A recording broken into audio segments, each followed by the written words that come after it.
মুসলমান শব্দ অর্থ মরার আগে মরা। সিয়াম অর্থ আমি রোজা রাখছি আর ওজনে রোজা রাখাইমু। সিয়াম শব্দ আমি খাদুর খাইছি আর ওজনে খাওয়াইমু। সিয়াম শব্দ আমি কথা কম খাইছি আর ওজনের কথা কম শুনমু। সিয়াম শব্দ আমি মরছি আর ওজনে মারমু। সিয়াম শব্দ অর্থ আত্মসমর্পণ করা। সিয়াম শব্দ বউরে পর্দায় রাখা। সিয়াম শব্দ নেক সন্তান জন্ম দেয়া। সিয়াম শব্দ কাটাম মানা। সিয়াম শব্দ আল্লাহর লাইন মানা। জিকির শব্দ হলো উত্তম কোরআন পড়া। জিকির শব্দ আল্লাহকে স্মরণ করা। জিকির শব্দ আল্লাহর গোলামি করা। জিকির শব্দ মেহনতে দিন কাটানি। জিকির শব্দ হইলো তোমার জিকিরের দ্বারা জানি কারোর ঘুমর ডিস্টার্ব না হয়।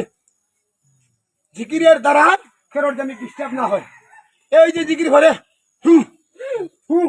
এটার নাম জিকির না, এটা হইলো ফিকির। সৌদি আরবের জিকির দেখলাম না, কাতারে দেখলাম জিকির নাই। তারার জিকিরটা হইলো কেউ দেখে না। আর আমরা বাংলাদেশে জিকির হলে মহিলা ও তরিকার বাইরে ও তরিকার বইনি গো গোফল